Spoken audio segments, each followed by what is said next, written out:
behind those fancy houses, and the spirits used to always talk to me. They was young spirits, Hawaiian girl spirits, like 14 or 15. They were so young, but they used to just come around me and play with me all the time. Well, I thought there was Hawaiian spirits. I found out now that it was a lot of ancestors that was messing with me, but I didn't know all about that stuff. But what happened was one night, this thing kissed me on the face and giggled. It was a little girl. She was like about 14, I guess, because I could feel her spirit, her energy. I was on the wall. I was sitting on the wall, rolling me up the joint. I was going to smoke me a joint. I went out there, and I was rolling the joint. I heard her start giggling. I said, I know you here. And she was running around playing with me. You couldn't see her, but I could feel her. And then she kissed me on the face. I was like, wow, you know. I thought that was really cool, you know. So about 3 nights later, my girlfriend came over there. She was working on the post with me. Because she worked, me and her both worked on the same security team. I met her on that job. And she was real feisty ass girl. And she came there one night and I was like, look, I gotta stay here because I'm gonna have to do a phone check. You need to go do a patrol. Because I was training her. Somebody had quit and they was gonna let her work that post when I'm not there. And I told her, I said, you need to take the tugger and go down there and hit the diggy. We had things where you had to touch the wand to it to show that you were present at a certain time. And I told her, I said, Paula, listen, when you go out there, those girls is out there. I say, yo, be careful, man, because it's about 3 female spirits out there, and they are really aggressive. I ain't living in Hawaii all my life. You ain't got to tell me what to do. I know about these spirits around here. I say, Paula, listen to me. Those girls are really strong spirit. They're not just the kind you hear. They can actually touch you. One of those girls kissed me on the face the other night. She said, ain't no girl kissed you on your face. I say, Paula, listen to what I'm saying to you. I'm not lying to you. They are very strong spirited out there. I'm trying to take whatever. I seen her hop her ass on the scooter and drive away. I thought to myself, all right, I tried to tell her ass. I guess about 9 minutes later, I see the little light from the scooter coming back to the guard shack. And I was like, damn, why is she back so early? Because the whole patrol takes about 40 minutes. She's coming back in 9 minutes. And I'm like, damn, that was quick. What happened? So I knew something happened. So I got on the radio. I'm like, what's up? Nothing. I'm like, Paula, you all right? Nothing. So she gets back to the guard shack. She all broke up. She got dirt all on her ass. She had a hole in her pants. On her knee, blood coming out. I'm thinking somebody that attacked her ass on the beach, right? I said, my little heart is beating. I'm thinking somebody done grabbed my girl. I'm like, what the hell happened? What's wrong? Why are you bleeding? Oh shit, what happened? What happened? Leave me alone. Don't say nothing to me. So she walked right past me and she go into the bathroom and shut the door. So I'm standing outside the door. I'm talking to her. I'm saying, Paula, you all right? Who did that to you? She don't say nothing. I say, what is wrong with you? Why ain't you talking to me? What happened to you? She didn't say nothing. Paula brought her ass out that bathroom and she was going back over there, and then she gave me the flashlight. She said, can you go do the patrol? And I looked at her. I said, oh, what happened? And she said, yeah. You was right. I said, what do you mean I was right? She said, the girls, they pushed me off the wall. I said, see, I told your ass. She was out there walking on that wall, and the girls pushed her off. They was jealous because she was out there kissing me on that wall earlier that night. And they got jealous. Spirits can get jealous. They really can. So anyway, I kept getting all these, and I'm just telling you guys all this stuff so you can see how powerful the spirit world is. A lot of people don't have these interactions with it, so that's why I'm taking time out to let you guys know there's another part of our universe that you probably don't know about that exists just as much as you do. Take my word on that. Okay. I kept getting inclination to go to LA. The biggest one that I got was the man, some white guy, accosted me on my bike and just seriously demanded that I go to LA. And he came out of nowhere and spoke to me, and I turned my head for 1 second. And you know, it was weird because this guy kept keeping up with me even though I was riding the bike. I couldn't understand that. I was thinking, how can this guy be walking this fast? I was riding the bike. And he was just walking, and he wasn't even putting a lot of effort out, but he was just keeping up with me. And I kept thinking to myself, this gotta be the healthiest damn man, because I was pedaling a bike, and he was just walking next to me like, what's up? And I was thinking, how are you keeping up with me? But it was so fuzzy and so weird that it was so much stuff to think about going on. But I just couldn't think about shit all the time because there was just always something going on. Damn, I couldn't believe it. So I'm looking at this man and he tells me, well, you know you're supposed to be in LA, right? And when he said that, he said, yeah, you on the bike. You should be in LA. There's money for you in LA. And when he said that, I turned my head to look in front of me to make sure I wouldn't ride into anything. And then I little bit of gesture, a head turn. I looked in front of me to make sure I didn't crash. And when I looked back to finish communicating with this white guy, that fucker was gone. I swear I'm not lying to you guys. He was just gone. I was like, man, ain't that some shit? So anyway, things kept getting worse and worse. The universe wants you to do something, you don't do it. So I had a job where I was making good money. I had 2 jobs in the same hotel. I was the freaking houseman in the daytime and the security guard at night. Don't ask me how I worked that out. I just did it because I put my mind to it. It was something I wanted to do, and I did it. I worked it out. Of course, everybody that I worked with was so jealous because I had Paula ass with her fine ass and all the other things that was going on. So I had a bunch of enemies. You know, it was just so freaking hateful. You know, not to mention that it was a whole bunch of fine ass Filipino girls.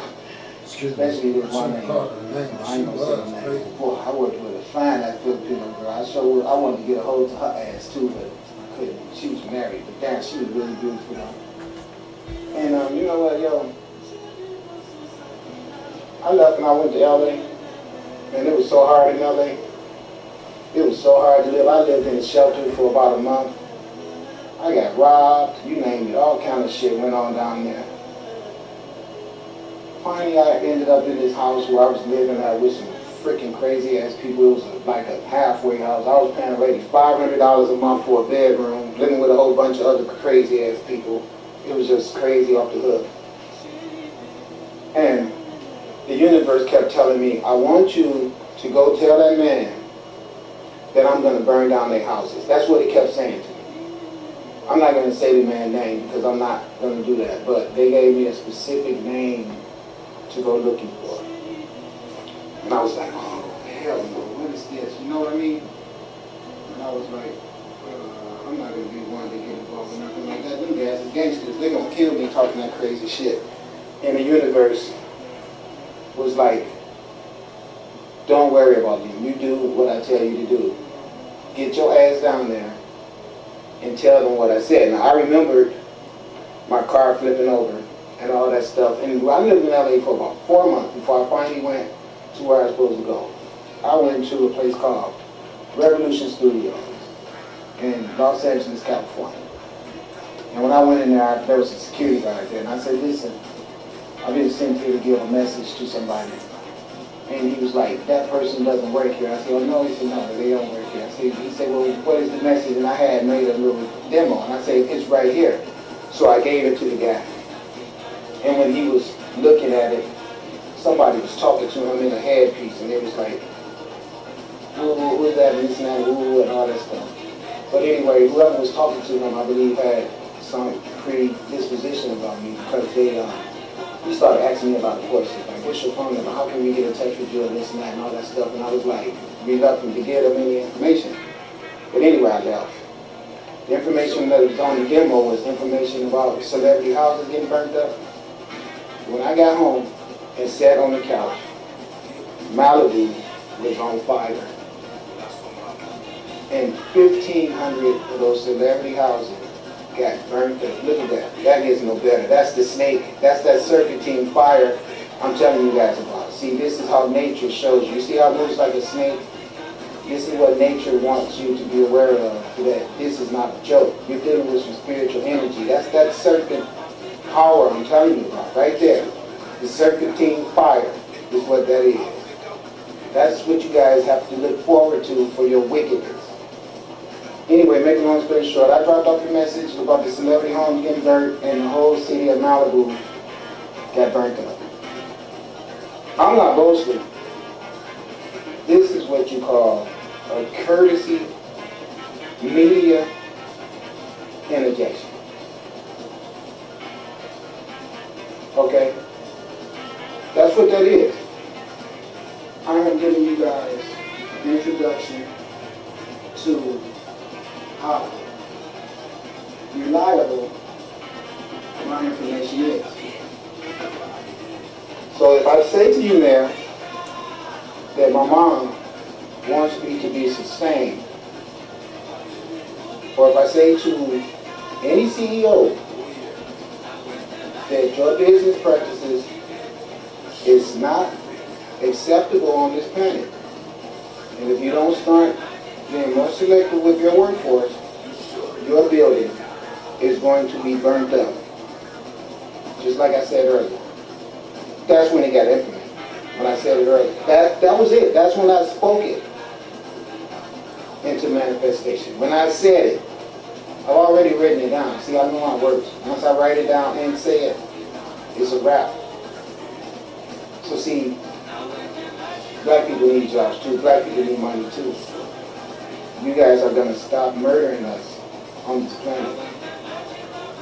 And we will be sustained. Or you're going to see a whole lot of this shit. Right while you rich ass people there that stole everything from us to keep it for yourself. This is where all that materialism is going to end up in. Becoming this right here. Believe that shit. Because everything that you are hoarding is the stuff that's stopping our asses from existing. And it's not going to be that way anymore. Because I'm sitting here now, behind my rent and everything, much potential and intelligence I have, because I'm victimized by your biased ass politics. That's why I'm not going to have no problem burning up all your homes. I'm letting you know that shit right now. So when it start happening, don't say you was not warned.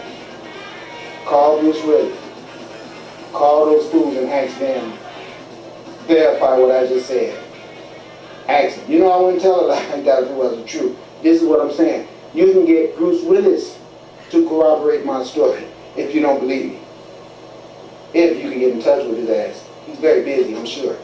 But he's very much reputable. He got all the credibility in the world, and I'm sure he would tell you, oh, Paul Shields, that motherfucker. Oh yeah, you might not want to rub him too close. Yeah. My word. That's what he'll tell you. He'll tell you because so, he knows him. I'm saying that to you guys because I know everybody's busy. Because the sorrows. You're not going to be able to do everything in one day. He makes things happen. But you should make a game plan. That's how he Gotta gets start down. simple. Start with a game plan. Just say, I don't know how I'm going to do it, but some kind of way, I'm not going to let my house get burnt up. Write a Just check. think that way. All you big rich ass judges, doctors, lawyers, all you know, you guys who set up a condition where people be ignorant as hell, and you have your little status quo, and where you do things, where as long as people remain ignorant, you can remain wealthy. You are the guys that I'm talking to. You guys, you know. Those of you who love to keep me in your stupid court system when you know I ain't stole shit. You think it's a joke to harass me. Well, I don't like that. Not at all. I need to pay the people that trust me to live in their houses, to drive their vehicles. I need to buy gasoline. I gotta heal people on this planet. There's a lot of shit I've been sent here to do, and if I can't feed myself, how the hell am I gonna be able to do it? So all you broke ass white people, don't get mad at me for talking to these people who I need to, because these people are the reason why your ass is broke. And as long as you're broke, I'm gonna be burning up their houses. So shut your ass up and don't try to ride on that white shit with them, because those motherfuckers did not invite your ass to the boat ride.